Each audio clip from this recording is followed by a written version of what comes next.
अनंत कोटी ब्रह्मांड नायक भगवान श्रीकृष्ण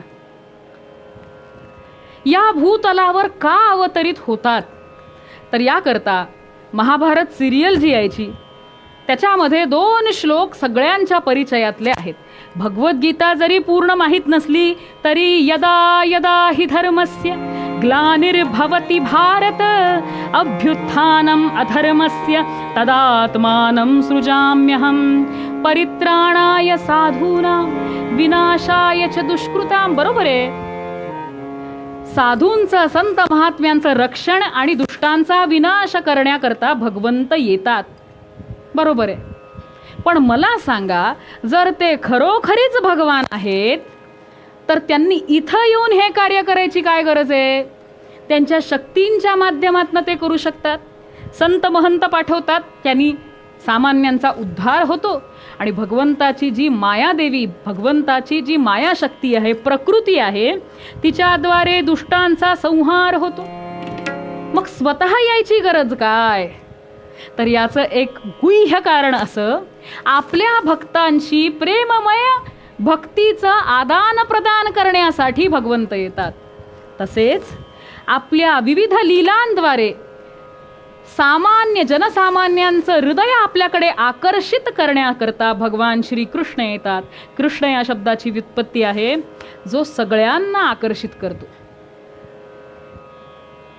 एका सुभाषितकारानं मोठं सुंदर वर्णन केलंय शास्त्रात की मी वेदांची शाखा धुंडाळली, मला त्या परब्रह्माचं दर्शन कुठंही झालेलं नाही.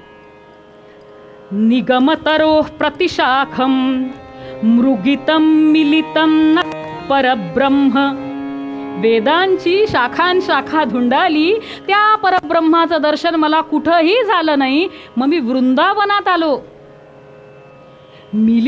मिलितमिदानीं गोपवधूटी पकांतरे छन्नम. मी वृंदावनात आलो आणि मग नंद पाटलाच्या वाड्यात आल्यानंतर यशोदेनं दुपट्यात गुंडाळलेलं ते परब्रह्म मी बघितलं.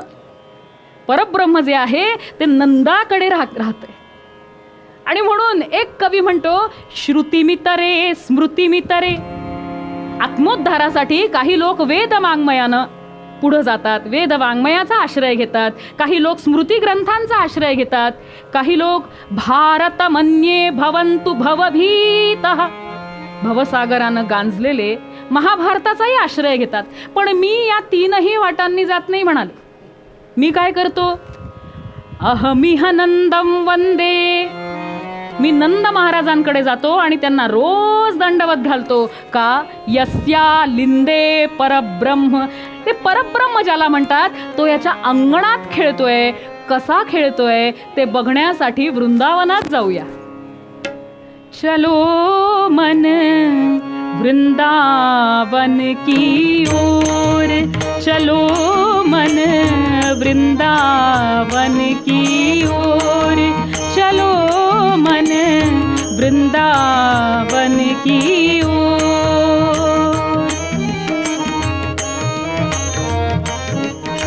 क्या बात.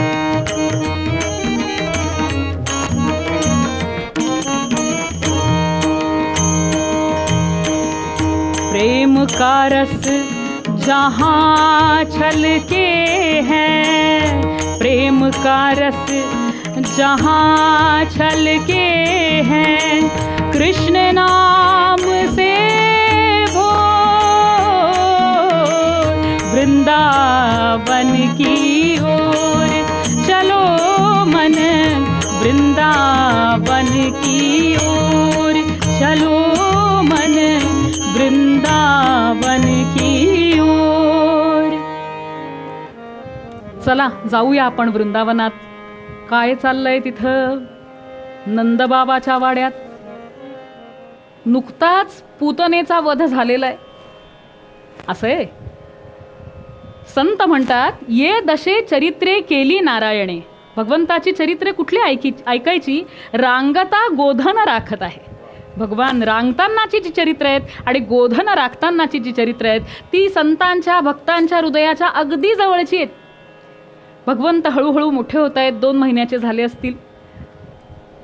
राक्षसांचा वध करणं सुरू आहे पण त्या मायमाऊलीला, यशोदेला असं वाटतं की माझ्या बाळाला सगळ्यांची दृष्टच लागते मुळी. त्या गोपिका येतात, खेळायला घेऊन जातात, दृष्ट लावून माझ्याजवळ आणतात. काय करावं? आपल्या परीनं या जगातल्या सगळ्याच माता आपल्या मुलांची, लेकराबाळांची काळजी घेत असतात, पण यशोदा ही वात्सल्य रसाची अधिष्ठात्री देवी आहे. मोठे मोठे होत आहेत भगवंत, आता थोड्या खोड्या वाढायला लागल्या आहेत. सकाळी भगवंत उठले आणि आयांना, लेकरांना सकाळी सकाळी आंघोळ घालायला फार आनंद होतो. सुभाषितकार म्हणतात, शास्त्रकार म्हणतात, यद्रोमरंध्रपूर्तौ, ज्याच्या रोमरंध्रांना भरण्यासाठी अभवत सप्तापि जलधयो शक्ताः, 7ही समुद्रांचं पाणी आणून भरलं तरी त्याचं एक रोमरंध्र भरल्या जाणार नाही त्या कृष्णाला. तद्नंद गोप पत्नी स्नापयति स्वांजलिस्थतो येन, ओंजळभर पाण्याने त्या कृष्णाला आंघोळ घालते. आंघोळ करताना अतिशय खळखळ करतात सगळी मुलं. कृष्णाचीही खळखळ चालली आहे. थांब रे कृष्णा, तुला काही कळत नाही, छान चोळू दे. हल्ली या कामाकरता एखादी हाऊस हेल्प घेण्याचा प्रघात आहे लहान बाळांना मालिश करण्यासाठी. पण यशोदेचं कृष्णावर इतकं प्रेम की त्याचं प्रत्येक कार्य स्वतःच करावं. आणि म्हणून सुंदर नऊ माखू घातलंय. मुळातच सुंदर आहे म्हणून सुंदर दिसतात. दागिन्यांची शोभा वाढवेल असं त्यांचं रूप आहे. भगवंताचे कुरळे कुरळे केस कमळालाही लाजवतील, कमळांच्या पाकळ्यांनाही लाजवतील असे सुंदर नेत्र. आणि ह्या सगळा शृंगार झाल्यानंतर त्याला दृष्ट लागू नये म्हणून तीट लावते. यस्य तु नामोच्चारात कालोपि हि न बाधते हि भक्तजनान, ज्याच्या केवळ नाम मात्रानं कळी काळ घाबरतो. जनदृग भीत्या जननी, दृग म्हणजे दृष्ट, जनदृग लोकांची दृष्ट लागू नये म्हणून. जनदृग भीत्या जननी तस्य कपोले हदात्मशीतिलकम, काजळाचं बोट लागते की माझ्या कृष्णाला कुणाची दृष्ट लावू नये. बरं, हे असले खोडकरे, आईचं लक्ष नाहीये, हे गेले आणि चिखलात लोळून आले. असा राग आला तुम्हाला सांगते यशोदेला. तिने ते बघितलं, केसापासून नखापर्यंत चिखलात लडबडलेलं ते ध्यान बघितलं. असा राग आला. पंकाभिषिक्त सकलावयवं विलोक्य, पंक म्हणजे चिखल, अभिषिक्त म्हणजे अभिषेक झालेले, सकल अवयव विलोक्य बघून, दामोदरम वदती कोपवशात यशोदा, रागाने त्या कृष्णाला म्हणाली, काय रे म्हणे कृष्णा, त्वं सुकरोसि गत जन्मनी पूतना रे. वाह, हे पूतनेला मारणाऱ्या कृष्णा, तू मागच्या जन्मी डुक्कर होता का म्हणे. आणि भगवंताला आश्चर्य वाटलं की माझ्या आईला माझ्या मागच्या दशावताराची सगळी कथा माहिती आहे काय. मी वराह अवतार धारण केला हे माझ्या आईला कसं कळलं. इत्युक्त सस्मित मुखौवतुनो मुरारी, असं सस्मित आश्चर्ययुक्त हास्य करणारा कृष्ण सगळ्यांचं रक्षण करो, याला म्हणतात काव्य. पुन्हा आईनं ते सगळं लडबडलेलं ध्यान स्वच्छ केलं आणि छान आता शांत झालेत कृष्ण दुपारच्या वेळेला. जरा याला झोपवावं. यशोदा हरिपालना झुलावे, हरिपालना झुलावे. यशोदा हरिपालना झुलावे, हरिपालने झुलावे. यशोदा हरिपालने झुलावे. मोरे लाल को आवे न निंदिया, मोरे लाल को आवे न निंदिया. काहे नानी सुनावे, तू का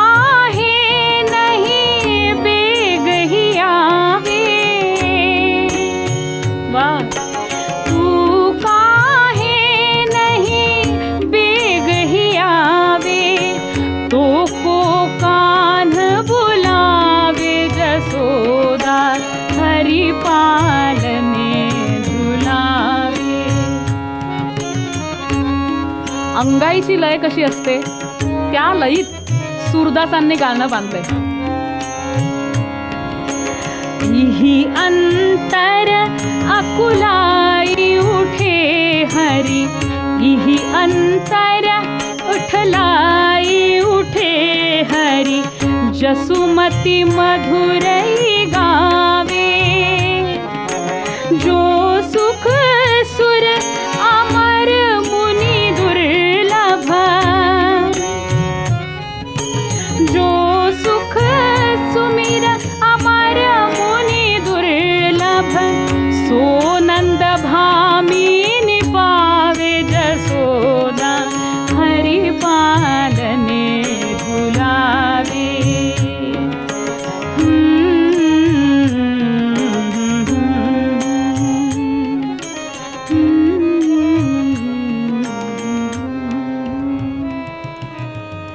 जो सुख सुर अमर मुनी दुर्लभ, जे सुख प्राप्त करण्यासाठी देवतांनाही दुर्लभ असलेलं सुख, योग्यांना दुर्लभ असलेलं सुख, सो नंद भामिनी पावे.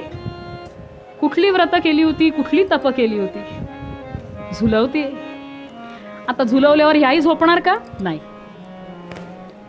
पद्मगंधा गायींचं दूध, पद्मगंधा म्हणजे ज्या गायींच्या दुधाला सुगंध येतोय त्या गायींच्या दुधाचं कृष्णाकरता लोणी तयार करावं म्हणून ते लोणी यशोदामाईनं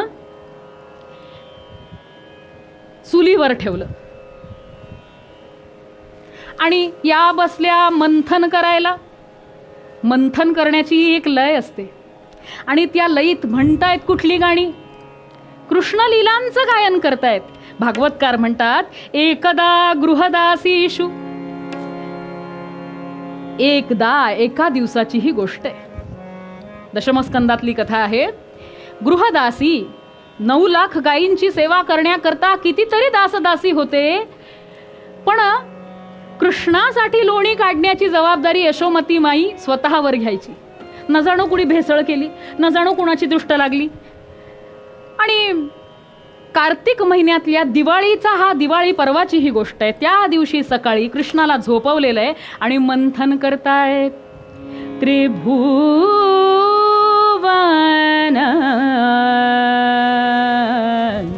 सुंदर श्याम, त्रिभुवन सुंदर मेरो नंद लाला, त्रिभुवन सुंदर मेरो नंद लाला, स्तिमिता भये ब्रज जन ब्रज बाला, त्रिभुवन सुंदर रूप मेरो कान्हा का छब है प्रभु की, रूप मेरो कान्हा का छब है प्रभु की, टीका लगाऊ ना लगे नजर किसी की, त्रिभुवन सुंदर.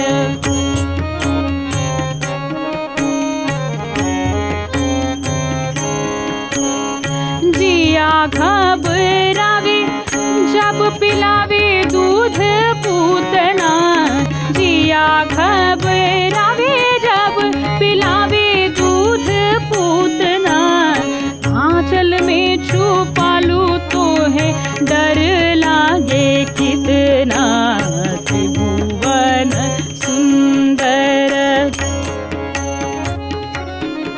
मंथन करता करता हरिलीलांचं गुणगान करते.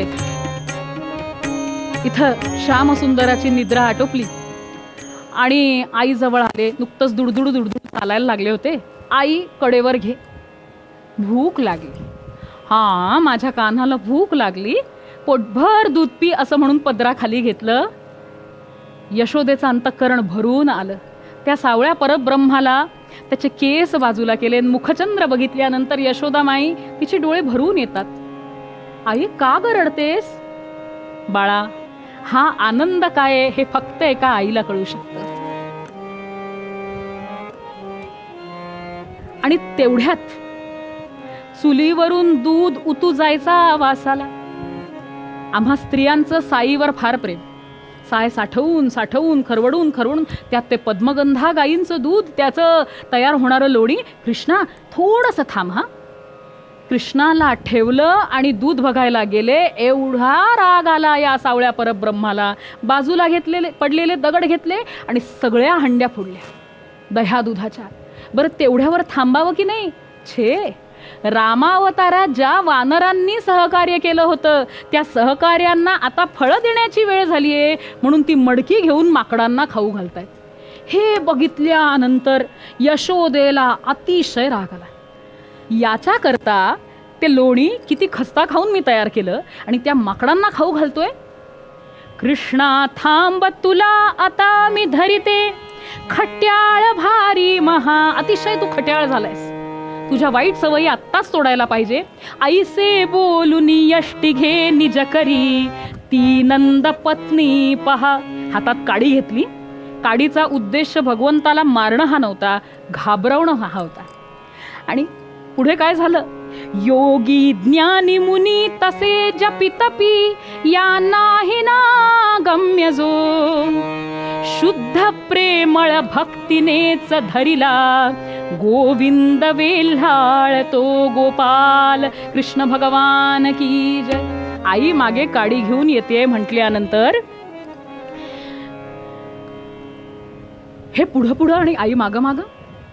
दिवाळीचा दिवस आहे, सगळी कामं बाजूला पडली आहेत. त्या काळी फराळ दुकानातनं आणण्याची पद्धत नव्हती. घरी सगळ्या बायकांनी सगळी कष्ट करावी लागत आणि हा पुढे पुढं पळतो आहे, हा थकवतो आहे. काडी घेऊन आई मागे धावते, श्यामसुंदर पुढं पुढं आणि यशोदामाई मागं मागं. अख्खं घर, घराच्या बाहेरचं अंगण सगळीकडे हळूहळू दुडदुड दुडदुड दुडदुड धावत चाललंय. आईचा स्टॅमिना कमी आणि जो स्वतः सगळ्यांना स्टॅमिना देणारा त्याचा कोण पकडू शकणार? म्हणून योगी ज्ञानी जपी तपी यांनाही जो गम्य नाही त्यालाही पकडायला प्रयत्न करते. त्याला कसं धरू हा प्रयत्न यशोदा करते. ज्याचा नाही आदी अंत, जो सदैव गुणातीत, आत बाहेर सर्व व्याप्त, सर्व साक्षी अंतर्यामी. सगळ्यांच्या हृदयस्थ जो आहे, जो नाही असा अणूच नाही, प्रत्येक अणुच्या ठिकाणी असलेला परमात्मा पुढं पुढं पुढं पुढं धावतोय. यशोदामाई काडी घेऊन, कृष्णा थांब, कृष्णा आज तुला शिक्षा करीनच. आणि असं म्हणतीये तोच गोपिकांना म्हटलं की मी तर याला आज धरणार, तोवर तुम्ही दोरी घेऊन या माझ्या घरात. परब्रह्म तो शुद्ध चैतन्य जाणा, तया बांधिता रज्जुपुरी पडेना. दोऱ्या आणल्या आणि आई थकलेली आहे. आता आईला श्रम करवणार नाही. परी पाहुनी माऊलीच्या आश्रमाला. आईला एवढं धावता येत नाही म्हणून भगवंत म्हणाले ठीक आहे, कर, तुला जी शिक्षा करायची आहे ना कर, तू असंच करतेस. तिने कृष्णाला धरलं, उखळावर चढून माकडांना खाऊ घालत होता म्हणून त्या उखळाजवळ आणलं. कारण तुम्ही दोघं याच्यात दोषी आहात म्हणून आता या उखळालाच तुला मी बांधते. परी पाहुनी घरातल्या दोऱ्या आणल्या तरी 2 बोटं कमी पडलीत. गोपिकांनी आणलेल्या दोऱ्या बांधून जोडण्याचा प्रयत्न केला तरी देखील दोरी पुरेना. यशोदाबाईला बांधायचाच होता कृष्णाला आज कसंही करून. लक्षात घ्या, यशोदामाई कृष्णाच्या मागे पळतीये. भगवंताला पकडणं एवढं सोपं आहे का हो? काल यवनानी भगवंताला पकडण्याचा प्रयत्न केला पण भगवंत त्याला वश झाले नाहीत. पण यशोदामाई उलट त्या लीलेवरून भगवंताचं नाव पडलं रणछोडदास. रणांगणातनं पळून निघणारा पळपुटा म्हणून भगवंताचं नाव, ती लीला झाली. आणि इकडे यशोदा प्रयत्न करते, आता धरला यशोदेनी, आता बांधायचा प्रयत्न करते. पण काही केल्या 2 बोटं कमी पडतायत. ही 2 बोटं म्हणजे काय? ही 2 बोटं म्हणजे भगवंताची कृपा. आणि पहिलं बोट म्हणजे कृपा आणि दुसरं बोट म्हणजे आपले प्रयत्न. या दोन्ही गोष्टी असल्या तर भगवंत बांधल्या जातात. कृष्ण बांधल्याच जात नाही, काय करू, थकले बा मी आता, जाऊ दे, असा विचार यशोदेनं केला नाही. परी पाहुनी माऊलीच्या आश्रमांना वात्सल्य सूत्रे प्रभू बांधियेला. यशोदा माईच्या वात्सल्य भक्तिरूपी दोऱ्यांनी भगवंत बांधल्या गेले, ज्यांना आजपर्यंत योगी ऋषी मुनी जपी तपी युगानुयुग तपश्चर्या करतायत, त्यांचं नख सुद्धा भगवंतांना दिसत नाही. त्या सावळ्या परब्रह्मांना शिक्षा म्हणून यशोदेनी बांधलं आणि या उखलबंधन लीलेमुळे भगवंताचं नाव झालं दामोदर. दाम म्हणजे दोरी आणि उदर, जी त्याच्या पोटावर दोरी बांधली आहे त्याला म्हणायचं दामोदर. हे नाव इतकं सर्वश्रुत आहे, हे यशोदेच्या भक्तिपाशानं बांधला गेला म्हणून संत देखील वर्णन करतात दामोदर अष्टकामध्ये.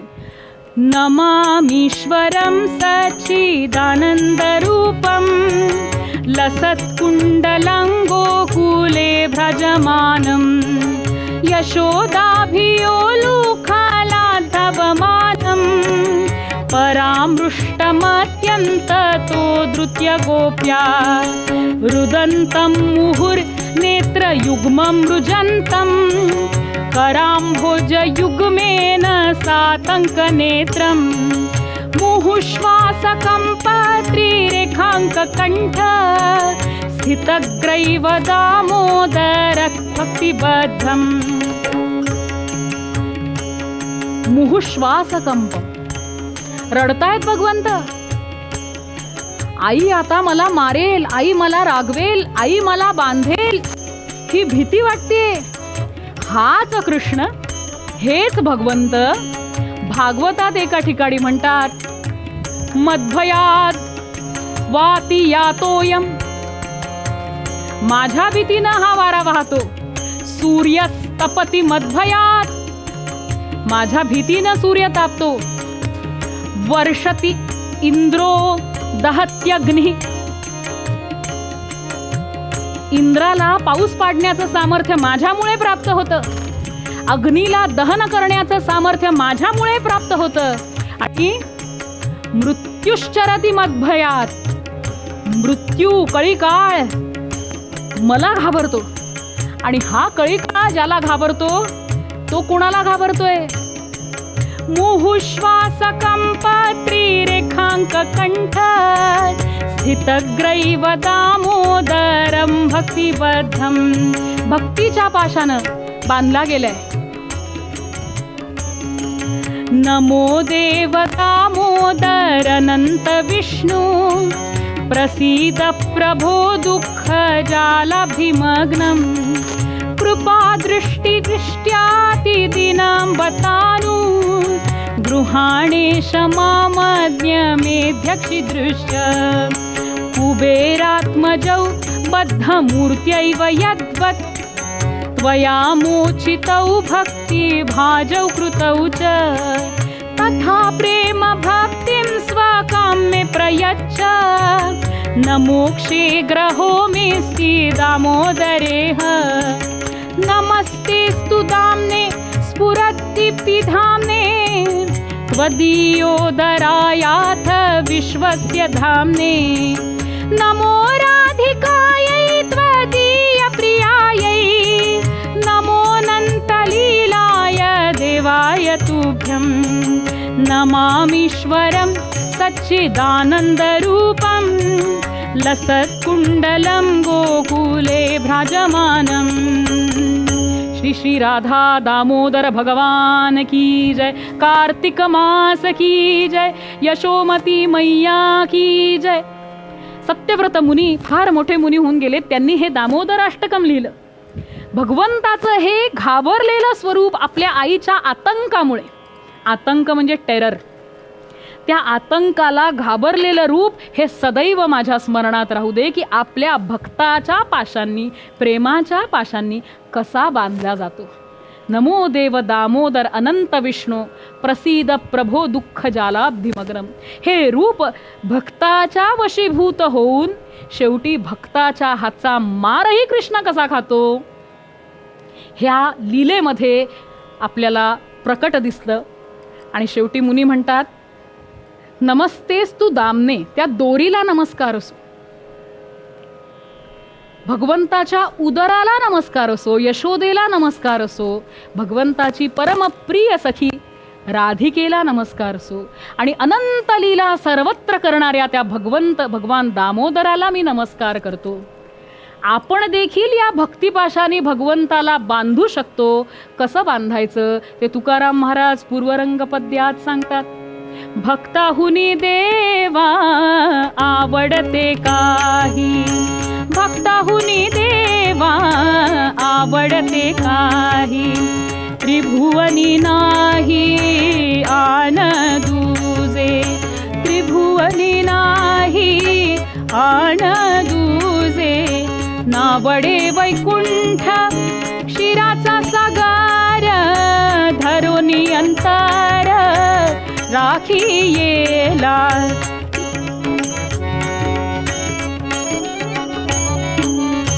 गोपाल कृष्ण भगवान की जय.